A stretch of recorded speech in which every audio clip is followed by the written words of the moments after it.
I remember the day like it was carved into my chest forever. I had just turned 18, full of hope and nervous excitement for the future. And I thought my parents would finally acknowledge all the sacrifices I had made for our family. Instead, they looked at me with that same cold detachment I had grown used to.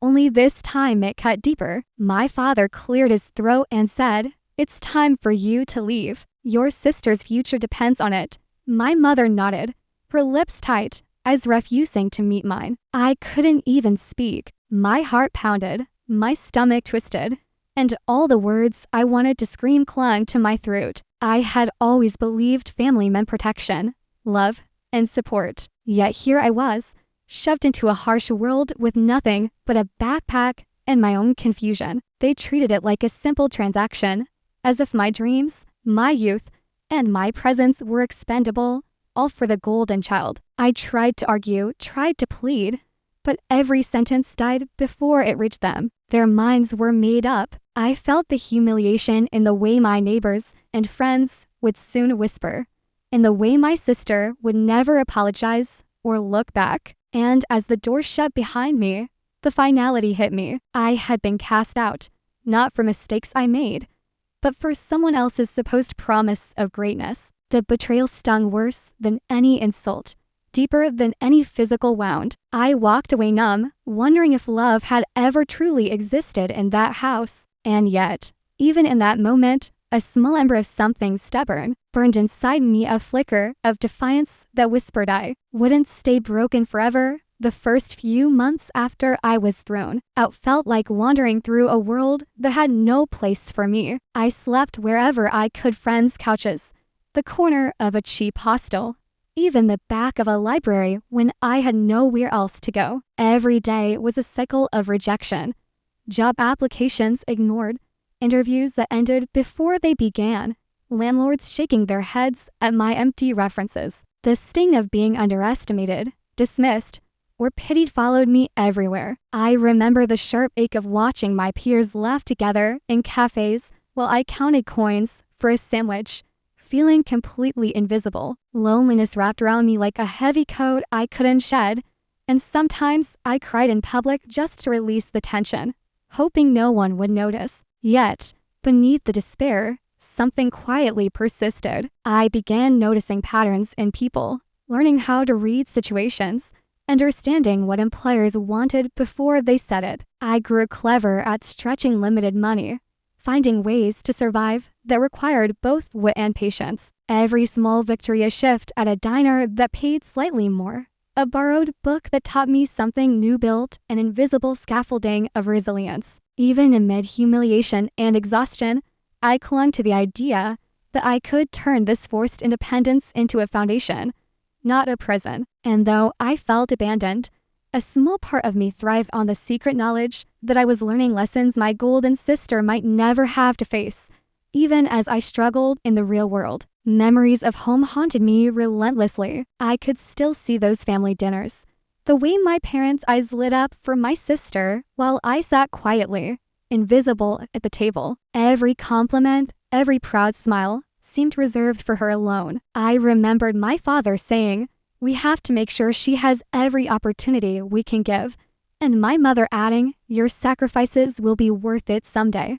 As if my worth was measured solely by her success. I had once believed those words were love, guidance, protection, but now they felt like chains that bound me to someone else's destiny. I recalled birthdays I had waited for, only to have them overshadowed by some achievement of hers, a recital, a scholarship, a new dress. I had cheered silently, forced a smile, hiding the sting of being perpetually second. The more I replayed those moments, the sharper the ache of being overlooked became. I had wanted to be noticed, to be celebrated, yet my presence had been dismissed as inconsequential. And yet, even in those memories, I felt a flicker of determination. If they thought I would disappear quietly, fade into insignificance while she thrived, they had gravely underestimated me. The contrast between the warmth I longed for and the cold reality of my parents' favoritism fueled a quiet, simmering resentment that would not be silenced. Gradually, I began to reclaim fragments of control over my life. Each small win felt monumental. The first paycheck I earned from a late-night cafe shift, the coins I managed to save for a second-hand laptop, the enrollment confirmation for evening classes that would finally let me finish my education. I learned to navigate the world with a mix of caution and strategy, paying attention to people who treated me with respect, even if just for a moment. Friendships began to form with those who, like me, had faced hardships and understood the quiet intensity of survival. I discovered that being underestimated had its advantages. I could watch, listen, and plan without drawing attention. The embarrassment of my early months became fuel. It honed my instincts, sharpened my judgment, and strengthened my resolve. I realized that the same cleverness that had kept me afloat could one day be wielded for more than mere survival. Each evening, as I sat with a borrowed book or a notebook full of plans, I felt the faint thrill of potential. The person who had once been powerless, overlooked, and dismissed was slowly learning to command her own life, to gather skills, connections, and knowledge that no one could take away. And while the shadow of my family's betrayal still lingered, it no longer defined me. It became the quiet force that would shape the person I was determined to become. Just as I began to feel some control over my life, the world reminded me how harsh it could be. Jobs I thought were stepping stones turned into lessons in exploitation, my labor undervalued, my ideas stolen, and my time treated as disposable. Bosses barked at me for minor mistakes while praising colleagues who had done far less. I learned to swallow my pride, to smile when I wanted to shout, and to nod when I wanted to leave. Social humiliation became routine. Co-workers whispered about my past, assumed my struggles meant I was weak, and dismissed my presence in meetings. Each insult and slight was a dagger, but I forced myself to reflect. These experiences didn't define my worth. I reminded myself of the money I had saved, the classes I had finished, the friendships I had nurtured. Every setback was a test of resilience, and I began to see patterns in human behavior that others overlooked. While my body felt the exhaustion, my mind was sharpening, learning, and preparing. I realized that the person who had been powerless at 18 was developing tools for influence, strategy, and quiet revenge. Even amidst the bitterness, a spark of self-respect glimmered, whispering that one day, those who doubted me would see exactly what I was capable of. 5 years had passed since that cold day when I was cast out, and in that time, I had built a life that, while humble, carried the quiet weight of accomplishment. I had finished my degree, polished my skills, and learned the unspoken rules of professional survival. And then, out of opportunities that once felt impossible, I landed a position I had only dreamed of, a prestigious role at a media company that commanded influence and respect. The irony was delicious, though I didn't let it show. Sitting at my new desk on the first day, I couldn't help but let my mind wander to the past. I wondered, not without a hint of dark amusement, how my family would react if they knew where I had ended up. The golden child they had prioritized, the life they had engineered, and the sacrifices they had demanded suddenly felt fragile in comparison. Every lesson learned in humiliation, every late night studying or saving pennies, had culminated in this moment of quiet, powerful satisfaction. And as I organized my tasks and prepared for the work ahead, I sensed the tension in the air, the feeling that life had a way of circling back. Somewhere in the distance, I knew a reckoning was possible, a chance to confront the past while remaining in complete control of the present. The thought made my pulse quicken and my mind sharpen. This was more than a job. It was the stage on which years of betrayal and resilience would collide. The news hit me like a jolt I hadn't anticipated. My manager called me into her office with a grin that made my stomach tighten. "You'll be leading the interview for our next major profile," she said, handing me the schedule. I scanned the list and froze. My sister's name stared back at me in bold letters. I couldn't breathe for a moment, caught between disbelief and a surge of anger I hadn't felt in years. She, the one who had been celebrated while I suffered, was going to sit across from me, completely unaware that the girl she had dismissed had risen far beyond her expectations. My mind raced, recalling every memory of favoritism, every insult, every stolen opportunity. And it all collided with the reality that now I held the power. The same sister who had always been untouchable, shielded by parental bias, would now answer to me. I felt a mix of curiosity and dread. How would she act? Would she still carry the same arrogance, the same sense of entitlement? I imagined the questions I could ask, the subtle ways I could reveal the cracks beneath her polished exterior. My pulse quickened with anticipation, but I forced myself to stay composed, knowing that the true impact would come from control, not rage. This was more than a professional task. It was the moment the past and present collided, a power reversal I had long imagined, and the first step in the reckoning that had been building silently for 5 years. I spent the next days immersed in research, dissecting every achievement, every public appearance, every accolade my sister had collected since the day I was thrown out. I read interviews, watched clips, and even traced minor inconsistencies in her stories. The deeper I dug, the more I realized how little she truly understood the world outside her protective bubble. My mind raced with possibilities. She has no idea what I know, what I've become, I thought, a small thrill running through me. I imagined the questions I could ask, the subtle ways I could highlight gaps in her experience without seeming cruel. In quiet moments, I rehearsed my tone, my pauses, the slight inflections that could draw out unguarded reactions. I even scribbled lines in my notebook like a strategist preparing for a chess match, envisioning each response and counter-response. The contrast between her ignorance and my preparation fueled a quiet satisfaction. The sister who had once been untouchable was now vulnerable in ways she couldn't anticipate. Every scenario I imagined increased my confidence while sharpening the tension. I whispered to myself, this isn't about revenge yet, it's about presence, control, and timing. And with each passing hour, the anticipation built like a storm just beyond the horizon, waiting for the perfect moment to strike.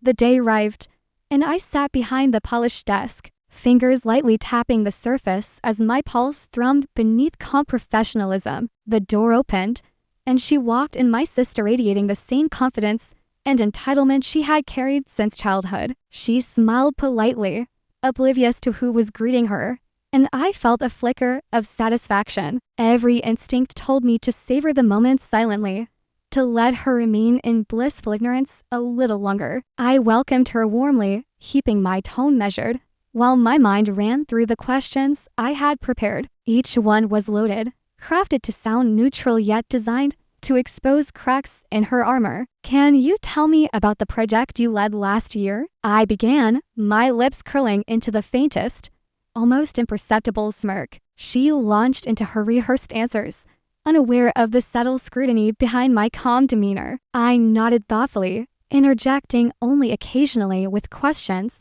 that gently hinted at inconsistencies. My restraint became my weapon. The silence between my words weighed heavier than any outright accusation could. I could sense her confidence faltering under the unseen pressure.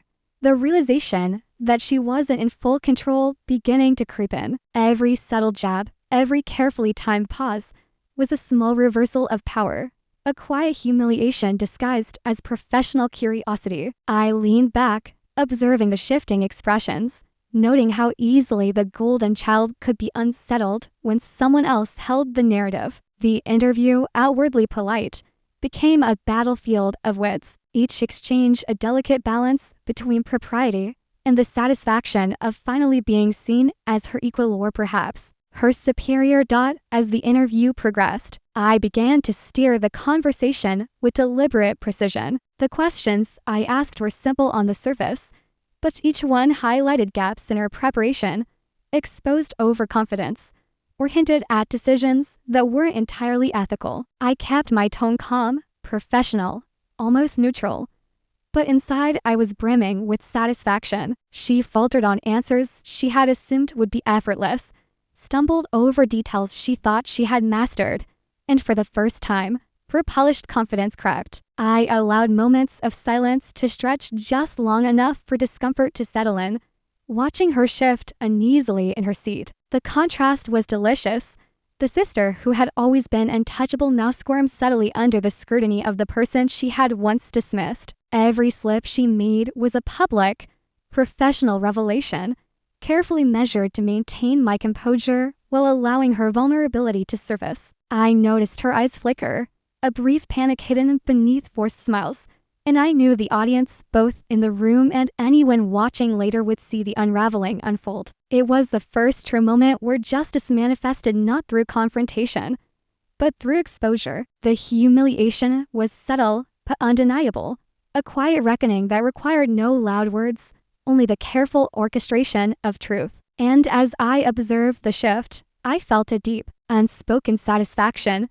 The balance had begun to tilt, and I was firmly in control. That as the interview continued, my mind drifted, and memories of the past intertwined with the present moment. I could see the family dinners where I sat quietly while my sister basked in attention, the way my parents' eyes followed her every move, ignoring my presence. I remembered the small victories I had once hoped would earn their recognition: grades, awards, sacrifices that had gone unnoticed, dismissed as if they were expected. Those moments of invisibility and rejection had stung deeply, leaving me questioning my worth.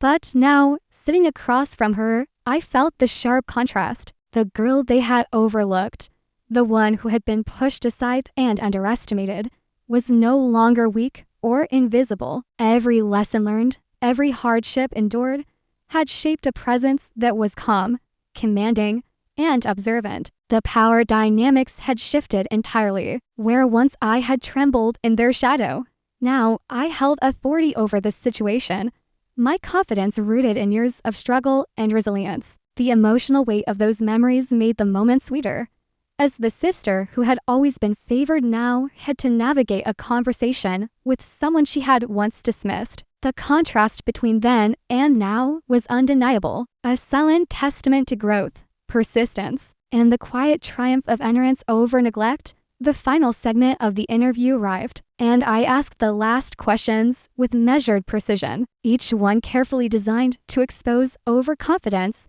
and unpreparedness. My sister stumbled, her rehearsed answers crumbling, revealing gaps and decisions that cast doubt on her competence. Her face flushed with embarrassment, and for a moment, I could see the panic that had been absent from her public persona. I maintained a neutral expression, my voice calm and controlled, letting the truth speak for itself. When the interview ended, the room buzzed not with applause, but with quiet murmurs of surprise, curiosity, and judgment. The professional fallout began immediately. Colleagues whispered about inconsistencies, social media clips highlighted moments of hesitation, and industry insiders took note of the cracks in her image. Watching all of this unfold, I felt a deep, satisfying sense of karma, not from malicious intent, but from the natural consequence of her arrogance meeting reality. I had not raised my voice, insulted her, or gloated. I had simply let the truth take center stage while remaining composed, demonstrating the growth I had fought so hard to achieve. The power reversal was complete.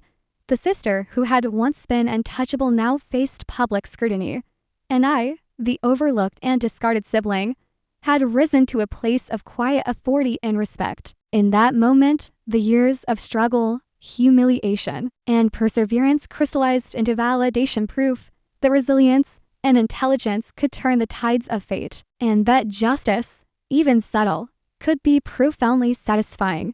After the interview, I couldn't help but notice the ripple effect reaching my family. My parents' texts and calls were hesitant, awkward, and full of thinly veiled defensiveness, as if they were suddenly aware that the child they had dismissed had become someone they could no longer ignore. My sister's messages carried embarrassment and frustration, a subtle acknowledgement that the world saw her differently now. I read each one calmly, feeling the sharp sting of the past soften into something more nuanced: relief, validation, and even empathy. I thought about all the years I had suffered silently, the loneliness, the humiliation, the struggle, and realized that while revenge had its moment in the interview, forgiveness, or at least release, was my true victory. I didn't need them to apologize. and I didn't crave their approval anymore. What mattered was that I had achieved closure on my own terms. The balance had shifted. But more importantly, I had grown beyond resentment. I felt empowered not through retaliation, but through quiet strength, self-respect, and the knowledge that my worth had never depended on their recognition. The past was acknowledged, the injustice exposed, and yet I could move forward with clarity and calm. Months after the interview, life settled into a rhythm that reflected the person I had become. I wasn't defined by my parents' favoritism or my sister's arrogance anymore. I was defined by every choice I had made to survive, grow, and excel. My career continued to flourish, friendships deepened, and opportunities rose that I could have never imagined at 18. When I was abandoned and humiliated, occasionally, I heard whispers of my sister's struggles, but they no longer stung. They served as quiet reminders of how far I had come. The empowerment I felt wasn't loud or boastful. It was steady, rooted in self-worth and achievement. I realized that real victory wasn't revenge alone. It was the life I had built for myself, a life of respect, independence, and confidence. In moments of reflection, I smiled at the contrast. The girl who had once been overlooked was now the one steering her own destiny. That subtle, unwavering success eclipsed any fleeting satisfaction from karma. I had reclaimed my story, turned pain into purpose, and found closure that resonated deep within me. And as I looked forward, I knew that nothing, not betrayal, neglect, or favoritism could shake the foundation I had built.